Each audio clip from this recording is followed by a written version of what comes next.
예배 자리에 찾아오신 분들 또 오늘 방문하신 분들도 제법 계십니다.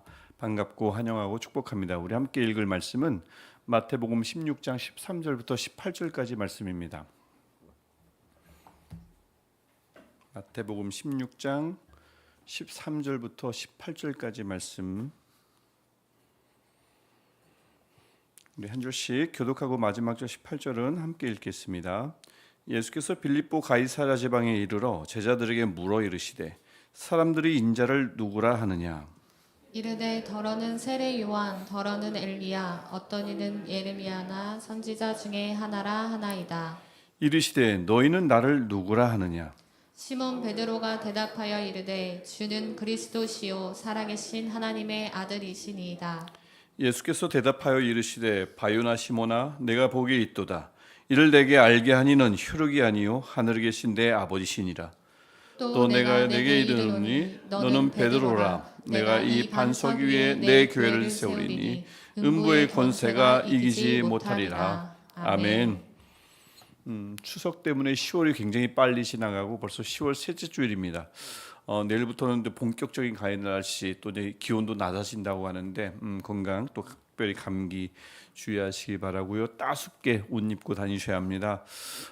그리고 다음 주부터는 아까 기도 중에도 말씀해 주셨지만 에베네셀 기도회가 다음 주 월요일부터 금요일까지 금요 저녁 온가족 기도회까지 진행됩니다. 그래서 그 시작되면서 이제 10월은 어느덧 이제 끝자락에 이르게 되는 겁니다. 그러면 올해도 이제 2달 남았다는 뜻입니다.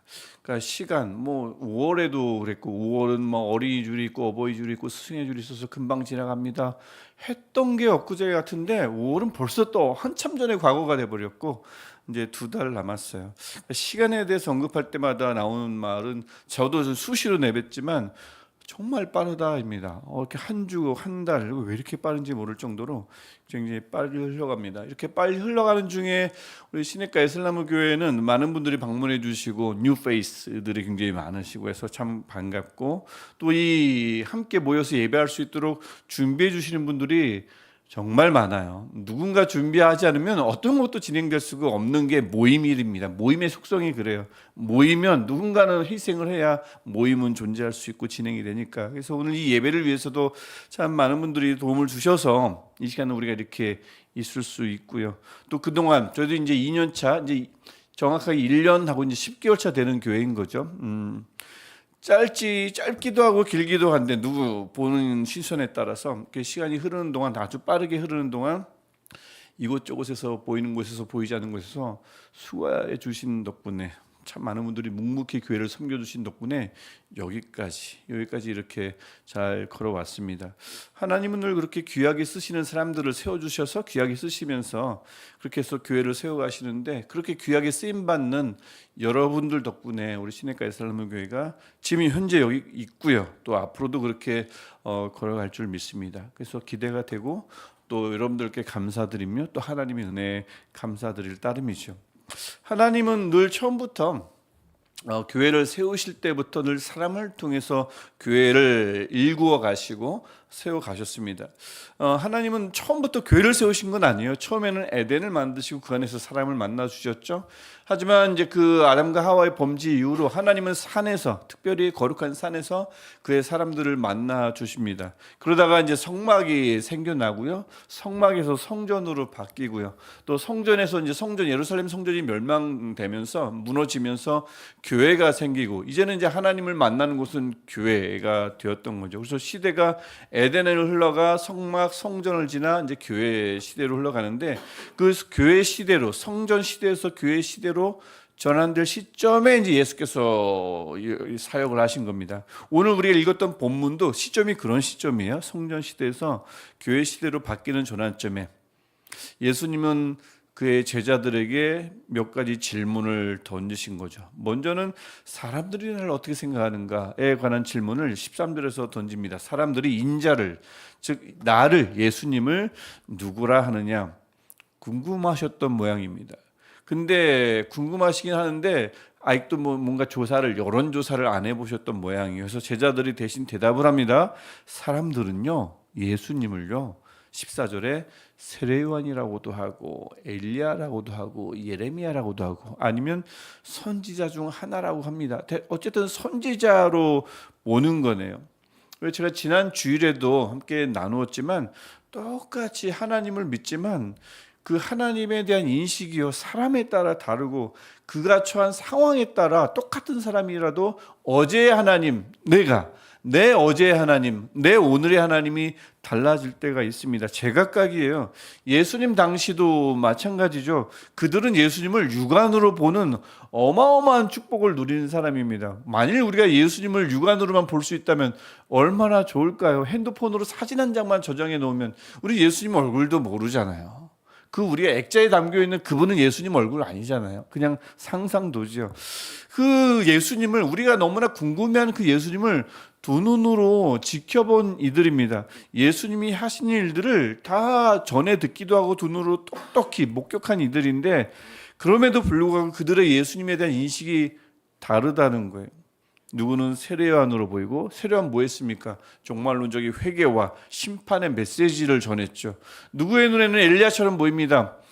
어마어마한 기적을 베풀면서 신비한 능력을 통해서 하나님을 전했죠. 누군가의 눈에는 예레미야처럼 보였대요. 고난과 눈물을 담아서 하나님의 말씀을 전한 인물입니다. 누군가는 그냥 여러 유명한 선지자 중 하나라고 불렀던 거죠. 이게 뭡니까? 나의 필요, 내가 처한 상황, 여기에 충실할 때 그렇게 충실한 채로 예수님을 이해한 흔적인 거예요.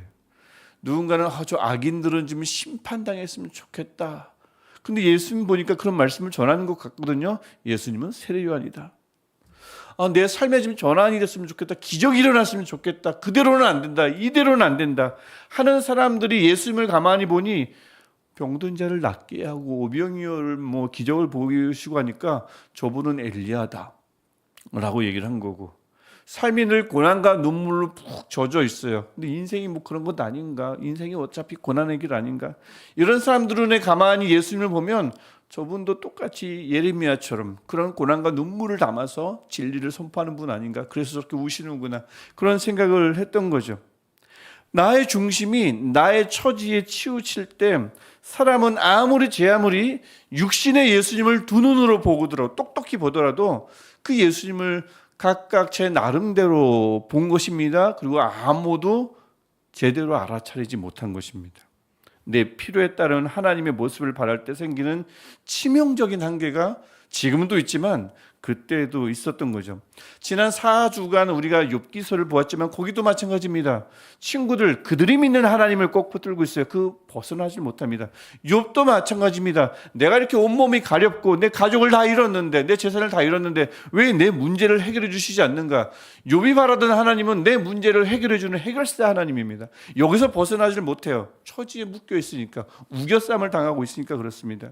자기만의 운물 안에서 내 운물 안에 하나님이 계시기를 바라는 이런 좁은 식견으로 하나님을 마음대로 그리고 하나님을 마음대로 제한시키고 그렇게 하나님을 섬겼던 겁니다. 예나 지금이나 욥기 시대나 다 마찬가지인 거죠. 거기다가 설상가상 이 예수님 시대에 사람들은 예수님을 더 알아보지 못할 또 다른 이유가, 더 중대한 이유가 있었습니다. 뭐냐면 예수님께서 공생의 사역을 하시면서 제가 방금 전에 언급했듯이 병자 고쳤잖아요. 많은 병자들 고쳤죠. 오병이어로 수천 명 먹이고도 12광줄이 남았어요. 풍랑을 장장케도 하십니다. 산상순을 통해서 마태복음 5장부터 7장 말씀을 통해서 어마어마한 말씀을 가르쳐 주셨습니다. 진리, 놀라운 진리를 가르쳐 주셨어요.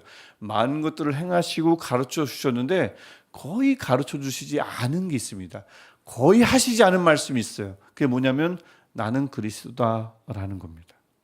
자신이 누구인지를 좀처럼 드러내지 않았습니다. 천국 복음은 전하고 하나님은 누구시다 했지만 나는 누구다라는 말씀을 거의 하시질 않았어요. 예수님 당시 사람들과는 완전 다른 겁니다. 예수님 당시의 사람들은 무엇이 중요하냐면 나를 피하라는 것이 굉장히 중요한 시대입니다. 그래서 절대 겸손하면 안 돼요. 겸손하면 사람들이 너를 짓밟을 것이다. 이게 당시의 모토입니다. 겸손이라는 것은 절대 덕목이 아니던 시대예요. 자기를 자랑하고 자기를 알리는 것이 당연시 되던 시대를 예수님이 살고 계셨고, 근데 예수님은 그런 사람들과는 달리, 당시의 모토와는 달리 흔한 그 명함 한 장, 당시 명함은 없었겠지만 자신을 알리는데 전혀 주력하지 않았어요. 천국만 전합니다. 그러니까 당시 사람들이 어떻게 예수님을 제대로 알아차릴 수 있었겠습니까? 도무지 모르죠. 자기를 소개하지 않는 예수님을 사람들은 자기 필요에 따라 판단하다 보니 예수님을 제대로 알 턱이 없었습니다. 그런데도 놀라운 건 그 나름 열악한 상황 속에서 예수님을 알아보는 사람들이 있었다는 거죠. 그게 15절에 나오는 것입니다. 예수님이 제자들에게 묻습니다. 그래, 다른 사람들은 나를 못 알아보는데 당연하지, 내가 한 번도 나를 알린 적이 없으니까 당연하지, 그들은 그들의 처지에서 나를 보니까 모를 것이다. 그런데 너희는 나를 누구라 하느냐 라고 묻습니다. 그때 시몬 베드로가 대답하죠. 16절에서 너무나 유명한 말씀, 주는 그리스도시요 살아계신 하나님의 아들이시니다. 복음서 어디에서도 예수님이 제자들에게만 나는 누구다라고 쪽집게 과외를 해주셨다는 기록이 없습니다. 실제 예수님은 분명히 제자들에게 자신을 알려주신 적이 없는 게 분명해요. 만약 알려주셨다면 너희는 나를 누구라느냐 물을 리가 없습니다. 내가 어제 가르쳐줬던 거 기억하지? 내가 누구라고? 그 기억을 묻겠죠. 한 번도 자신을 알려주신 적이 없기 때문에 그러면 너희는 나를 어떻게 생각하느냐라고 묻는 것입니다. 한 번도 알려주지 않은 나를. 그런데 제자들이 그때 이렇게 대답한 거죠. 그리스도시요 하나님의 아들입니다. 제자들은 어떻게 과연 알게 됐을까요? 하나님이 알려주시지 않은 것을. 17절에서 바로 그 답을 보여줍니다. 바요나 시몬아, 내가 복이 있도다. 이를 내게 알게 하니는 혈육이 사람이 아니요 하늘에 계신 내 아버지시니라. 하나님 아버지가 알려주셨다. 예수님을 그리스도라, 예수님을 하나님의 아들이라 고백한다는 것은 무슨 뜻이냐면 그리스도다, 기름 부음 받은 자다, 나를 구원할 자다 라는 개념이고요. 하나님의 아들이라 고백하는 것은 예수께서 하나님의 아들임과 동시에 우리는 그 예수님을 믿으니 우리도 하나님의 아들들, 우리도 하나님의 자녀가 된다는 고백입니다. 정말 신앙 고백 중에 핵심적인 신앙 고백이죠. 예수님은 나의 구원자, 나는 그분 덕분에 나도 하나님의 아들이 된다는, 하나님의 자녀가 된다는 아주 핵심적인 신앙 고백입니다. 이걸 어떻게 알고 고백하게 됐다고요? 이를 내게 알게 하니는 하늘에 계신 내 아버지시니라. 이 간단한 말씀을 통해서도 우리가 알 수 있는 것은 신앙 고백은 내가 찾아내는 것이 아니라는 것입니다. 신앙 고백은 하나님이 먼저 내게 오셔서 알게 해 주실 때 가능한 것이 신앙 고백이다라는 거죠. 욥의 경우도 마찬가지입니다. 욥이 알던 하나님은 굉장히 제한적이었어요. 내 문제를 해결해 주는 하나님입니다. 그러니까 이해가 안 되는 거예요. 왜 나는 정직하다고 칭찬하시더니 왜 나를 이렇게 어려운 가운데 두시는가? 그때 욥에게 하나님이 찾아가셔서 나는 우주 만물을 다스리는 분이다 라는 것을 알려주시잖아요. 욥에게 하나님이 먼저 찾아오셨기에 마찬가지입니다. 예수님을 제자들이 그리스도다 부를 수 있고 하나님의 아들이라 부를 수 있는 것은 하나님이 먼저 찾아가셔서 하나님이 알게 하셨기 때문에 그래요. 그래서 그것을 은혜라 부르고 그것을 복이라 부르는 것입니다.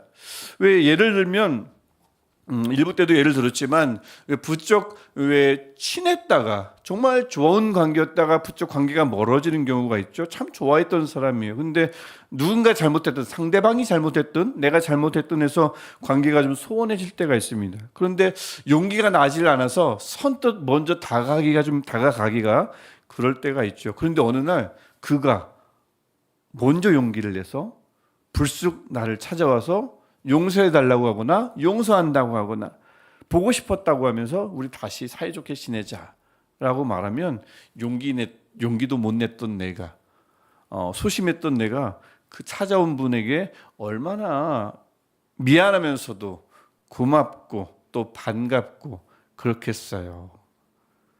똑같은 겁니다. 하나님이 광활한 우주 속에서 먼지보다 작은 나를 찾아오신 것, 이거 어마어마한 겁니다. 여러분 영상을 저는 이제 몇 번 보다 보니까 알고리즘 때문에 우주의 넓이에 관한 영상이 짧죠.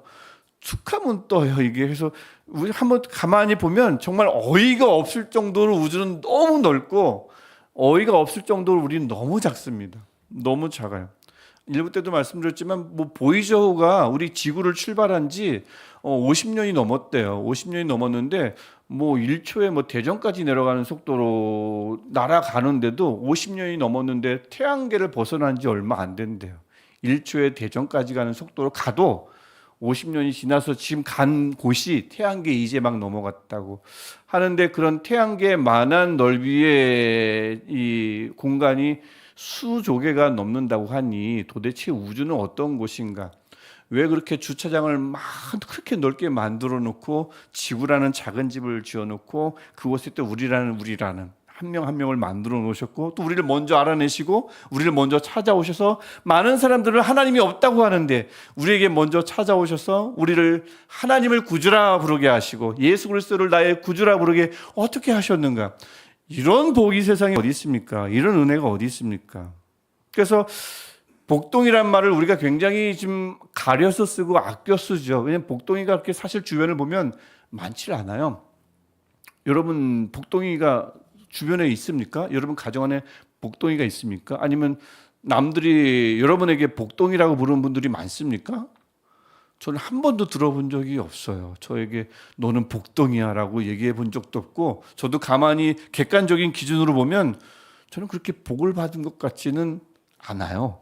욕심이 많아서 그런지 모르겠지만, 그래서 옛날에 한참 막 그 침잠했을 때는 이게 설교 때 종종 얘기하지만 제가 사실은 푸념했던 내용입니다. 나는 진짜 복이 지지리도 없어. 인복 정말 없고 재물복도 없고, 아버지는 목사인데 아버지는 맨날 가난한데 본인만 맨날 부자라고 하고, 분명히 찢어지게 가난한데 아버지는 늘 세상에서 제일 부자라고 하는데 동감이 되질 않았어요.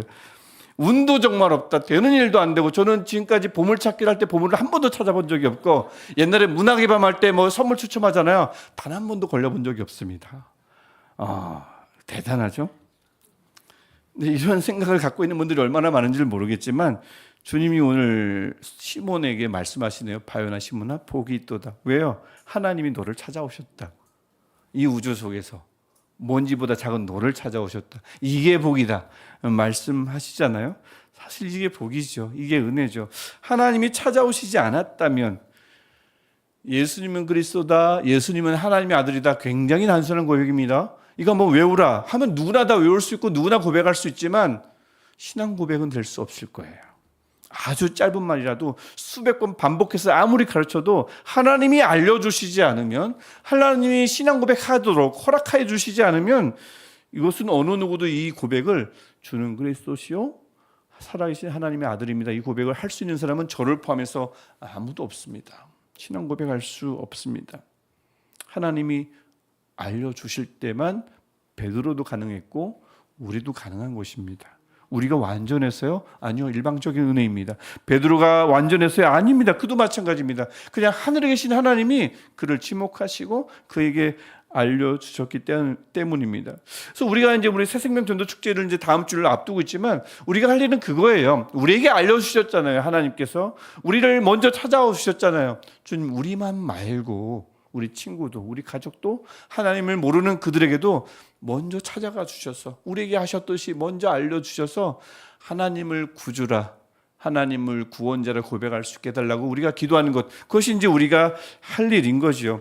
그래서 하나님이 일단 찾아오시기만 하면, 이 일을 시작하시기만 하면, 하나님은 늘 여전히, 우리는 완전하지 않지만 찾아오셔서 알게 하신 하나님의 은혜가 멈추질 않습니다. 계속돼요. 어떻게 계속되는가? 오늘 이제 본문에도 나오지만 예수님께서 그 베드로의 고백, 하나님의 알려주신 고백을 들으시고는 18절에서 너는 베드로라 라고 말씀합니다. 사실 우리가 이제 베드로 하지만 베드로의 이름은 원래 시몬이고요. 이 사건 이후로 그의 이름이 베드로로 바뀐 겁니다. 원래 그의 이름은 시몬이에요. 여기서 예수께서 이제 베드로라 하시면서 그 이름이 바뀐 건데, 새 이름을 주신 건데, 그 이름은 페트로스, 반석이라는 뜻입니다. 흔들리지 않은 바위. 근데 하나님께서 베드로에게 먼저 찾아가신 것도 베드로가 완전해서가 아니라 일방적인 은혜로 찾아가셨다고 했죠. 지금도 마찬가지입니다. 베드로가 정말 베드로라, 시몬이 베드로라는 이름을 부를 만큼 완전했을까요? 그렇지 않습니다. 우리가 조금만 몇 구절만 넘어가 보면 베드로가 예수님을 막아섭니다. 십자가는 안 됩니다. 큰일 날 뻔했죠. 정말 베드로가 성공했다면 예수님들은 십자가 지면 안 된다는 거예요. 막아섰다가 예수님이 사탄아 내 뒤로 물러가라 라고 아주 심하게 꾸짖지 않습니까? 그게 베드로입니다. 또 나중에 예수께서 십자가 지시기 전에 베드로가 몇 번 부인하죠? 3번 부인합니다. 예수님 부정해요. 나중에 성령 받고 변화돼요. 목숨을 걸고 복음을 전합니다. 하지만 깨지지 않은 것이 있습니다. 이방인에게는 안 되는 거예요. 유대인에게는 복음을 전해도 이방인에게는 복음을 전할 수가 없었습니다. 성령을 받아도 안 됐습니다. 그래서 사도행전 10장에서 그를 깨트리기 위해서 꿈을 3번이나 보여주시면서 부정하지 않다, 저 짐승을 먹어라 라고 3번이나 알려주시고 나서야 그래요? 하고 고넬료를 찾아가는 겁니다. 이방인 고넬료. 그게 베드로가 처음 이방인에게 복음을 전한 계기가 되는 겁니다. 그만큼 베드로는 속이 좁고 그만큼 베드로는 흔들리는 사람이고 그랬는데, 그런 베드로의 약함과 연약함과 한계를 아시는 주님이 이미 아시지만 그를 향해서 뭐라고 부르십니까? 베드로라 부르는 겁니다. 흔들리지 않는 반석이라고요. 연약함을 아시면서도 그에게 베드로라는 이름을 지어주셨다니까요. 왜입니까? 그가 정말 든든해서가, 흔들리지 않아서가 아닙니다. 그를 베드로라 불러주시는 주님이 흔들리지 않아서입니다. 부름받은 사람보다 그래서 더 중요한 것은 나를 누가 불렀는가, 누가 나를 부르시는가가 더 중요한 거죠. 내가 누구냐보다 주님이 누구시냐가 더 중요한 것입니다. 왜냐하면 나를 세우시는 분, 또 교회를 세우시는 분은 나 자신이 아니라 나를 부르신 분, 주님이시기 때문에 그렇습니다. 그래서 18절 말씀은 예수님이 그래서 이렇게 말씀하시는 거예요. 내가 이 반석, 베드로예요. 바로 그 베드로, 흔들린 베드로, 3번 부인했던 베드로, 성령으로 변화받았어도 이방인에게는 복음 안 돼요 라고 했던 베드로, 이 반석 위에, 그다음에 이 베드로 이후의 믿음의 후손들, 우리를 포함하는 이 반석 위에 누구의 교회를 세우리니? 내 교회를 세우리니. 베드로를 반석이라 부르시고 베드로 위에 그의 헌신과 그의 복음과 그의 섬김 위에 교회를 세우신다고 말씀하시지만, 그 교회는 베드로의 교회가 아니라 누구의 교회라고요? 내 교회, 즉 그리스도 주님의 교회라고 말씀하고 있습니다. 우리 교회도 마찬가지인 거지요. 서두에도 말씀드렸듯이 고마운 분들이 많습니다. 주의 부르심을 받은 분들이 많아요. 그래서 중요한 섬김을 맡아주고 계십니다. 그래서 여기까지 왔습니다. 그들은 다 베드로예요. 그들은 다 반석입니다. 예수님은 항상 반석 위에 내 교회를 세우시는 분이므로 그들이 다 반석으로 부름 받은 자들이에요. 실제 이름이 베드로고 페트로스가 아닐 뿐이지 다 반석으로 섬기고 있습니다. 주님은 그들을 통해 지금도 우리 교회를 세우고 계십니다. 하지만 우리 교회 이름은 시내가 에슬라모 교회일 뿐만 아니라 우리 교회는 저의 교회도 아니고 여기 계신 누군가의 어느 누구의 교회도 아니고 주님의 교회입니다. 1907년에 평양 대부흥이 일어났습니다. 그때 여러 막 각성이 일어나고 회개가 일어났는데, 여러 가지 회개 중에 가장 대표적인 회개가 뭐였냐면, 저는 예수를 믿으면서 열심을 다해 예수를 믿으면서 이 교회를 내 교회처럼 여겼는데 가만히 보니 그것은 잘못된 고백이라는 것을 알게 되고, 오늘부터는 이 교회를 내 교회로 여기지 않고 주님의 교회로 여기겠습니다 라는 회개가, 이러한 고백이 불길처럼 번지면서 교회 전체가 새로워지고 온 조선이 뒤집어졌다는 기록이 있습니다. 교회는 언제나 별것 아닌 것 같지만 그 고백 위에서 다시 세워졌다는 거죠. 주님은 지금도 그렇게 일하신다는 겁니다. 주어진 자리에서 내 교회 같지만 내 것이 너무 많이 들어갔잖아요. 내 헌금도 들어가, 내 열심도 들어가, 내 신앙도 들어가, 내 시간도 들어가. 많이 들여다 보니 내 교회, 주인의식이라는 개념 하에 내 교회라고 부르지만 엄밀하게 내 교회가 아닌 주님의 교회로 여기며 섬기겠다고 고백하는 사람을 통해서 주님은 지금도 그분의 교회를, 주님의 교회를 세워 가시는 줄 믿습니다. 우리 교회도 마찬가지고요. 올 한 해 또 이제 1년 10개월 차 된 우리 교회를 위해서 많은 분들이 애쓰고 계십니다. 선교회장님, 연합선교회장님, 선교회장님, 구역장님으로 섬기고 계시고, 또 찬양팀 1부, 2부, 또 금요기도회 찬양팀으로 섬기고, 1부 때는 우리 성가대원이 있습니다. 성가대원으로 섬기고, 새가족부 남들보다 늘 먼저 와서 늘 먼저 여러분들을 밝은 얼굴로 환영하는 분들도 계시고요. 여러분, 누군가를 밝은 얼굴로 환영하는 게 결코 쉬운 일이 아닙니다. 환영하고 또 재정부로 누구보다 늦게 이 교회를 떠나는 분도 계시고 주일마다 주차 안내부로 또 매주 토요일마다 이 먼지 없는 곳에서 우리가 예배 드릴 수 있도록 매주 토요일마다 거의 한 번도 빼놓지 않고 청소하는 집사님이 계시고 그분 중심으로 우리 부서가 돌아가며 청소하고 있지 않습니까? 또 방송팀으로 예배 2번 드리면서까지 저기 계신 분도 계시고 교육위원회로 교육부 부장 간사 선생님으로 섬기는 분들도 있고 운영위로 섬기는 분들도 있습니다. 제가 왜 이렇게 길게 얘기하냐면 감사합니다 할 때는 한 명도 빠지면 안 되기 때문에 적어놓고 꼼꼼히 얘기하는 거예요. 일부 때는 한 번 빠졌더라고요. 제가 역시 많습니다. 혹시 이렇게 제가 적고 얘기하는데도 빠진 분들이 있다면 죄송합니다. 하나님이 기억해 주실 거예요. 미리 죄송하다고 말씀드리고, 많은 분들이 이렇게 섬겨 주셔서 지금까지 걸어올 수 있게 됐고, 그래서 그분들의 그 노고에 섬김에 진심으로 감사를 드립니다. 정말 그렇습니다. 그리고 비단 뭐 이런 또 특별한 어떤 섬김뿐만 아니라 또 어르신들, 또 예배 자리를 그냥 묵묵히 지켜주시는 것만으로도 이것도 귀한 섬김입니다.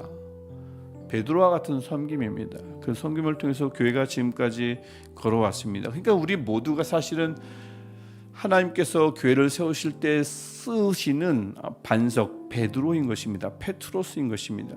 그래서 주님이 너는 베드로라 말씀하셨던 것처럼 주님은 우리를, 여러분을 교회를 세우는 반석으로 부르셨고 앞으로도 계속 부르실 것입니다. 여러분이 완벽해서가 결코 아닙니다. 여러분이 흔들리지 않았어도 아닙니다. 베드로와 똑같아요. 그분이 흔들리지 않으시기 때문입니다. 그분이 완전하기 때문입니다. 그래서 우리가 흔들려도 주님은 흔들리지 않으시고, 우리가 넘어져도 주님은 여전히 넘어지지 않으시며 그분의 교회를, 내 교회를 우리를 통해서 세워가실 줄 믿습니다. 우리를 반석으로 부르신 주님이 완전하신 거예요. 주님은 우리를 통해서 그분의 교회를 지금도 오늘도 우리 교회를 세워가시고 계시거든요. 그럼 결국 우리를 사용만 하실까요? 반석이라 부르시기만 하고 이제 알아서 하라고 할까요? 하나님은 부르셨으면 부르신 자를 책임져 주시는 분입니다. 우리를 반석이라 부르셨으면, 우리 연약하지만 우리를 흔들리지 않는 반석이라 부르시는 순간, 그때부터 하나님은 교회를 세우시기 위해서 일하실 뿐만 아니라 우리가 반석으로 우리를 부르시는 우리를 반석되게 하실 줄 믿습니다. 반석답게 살아갈 수 있도록 우리를 빚어주실 줄 믿어요. 실제 베드로가 그랬잖아요. 3번 부인했어요. 예수님을 막아섰다가 사탄이라는 말을 들었습니다. 이방인에게 복음을 전하지 않았습니다. 하지만 베드로는 어마무시하게 변화됩니다. 이름값을 하게 됩니다. 그를 그렇게 부르시더니 하나님이 그를 그렇게 빚어갔기 때문에 그렇습니다. 그러니까 주님이 세워가시는 교회를 위해서 누군가를 베드로로, 우리를 베드로로 부르실 때 그 부르심은 결코 무거운 짐이 아닙니다. 또 내게 또 이런 일을 하시라고 하나, 나 지금 먹고 살기도 바쁜데, 먹고 사는 짐이 요즘 얼마나 중요한데, 쉽지만 부르심을 받는 것 자체가 짐이 아니라 복인 거예요. 바요나 시모나 내가 복이 있도다. 이거는 허언이 아닙니다. 부르시면 그를 책임져 주시고 이름값 하게 하시는 분이 우리 하나님이시기 때문에 그렇습니다. 주님은 오늘도 우리를 부르실 것입니다. 내가 이 반석 위에 내 교회를 세우리니, 이 원칙은 변함이 없거든요. 그냥 세우시는 것이 아니라 사람들을, 연약한 사람들을 부르셔서 연약한 그대로 그를 반석 삼으시고 교회를 세워가실 것입니다. 그래서 여러분들을 주님이 교회를 세우기 위해서 여러분들을 베드로라, 반석이라, 페트로스라 부르실 때 그 부르심에 믿음으로 응답하시기를 축복합니다. 주님이 새롭게 주신 이름으로, 나의 이름 말고, 우성훈이라는 이름 말고 주님이 새롭게 주신 베드로라는 이름으로 주님의 교회를 위해서 귀하게 쓰임 받으시는 저와 여러분 되시기를 간절히 소망합니다. 주님이 주신 자리에서 주님이 새롭게 주신 이름으로 주님의 교회를 반석으로서 든든히 세워가실 때 교회는 주님이 세워가실 것이며, 그렇게 쓰임받은 여러분들은 정말 이름값, 정말 베드로답게, 반석답게 살아가실 줄 믿습니다. 우리 마음 가지고 하나님께 우리 한 목소리로 한 마음으로 기도하면 좋겠습니다. 기도하실 때 주님, 우리를 사용하여 주옵소서.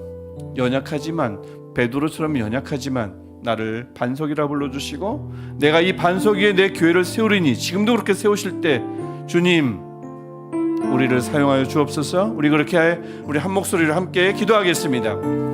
하나님, 오늘도 우리를 불러주시고 우리 예배를 받으시며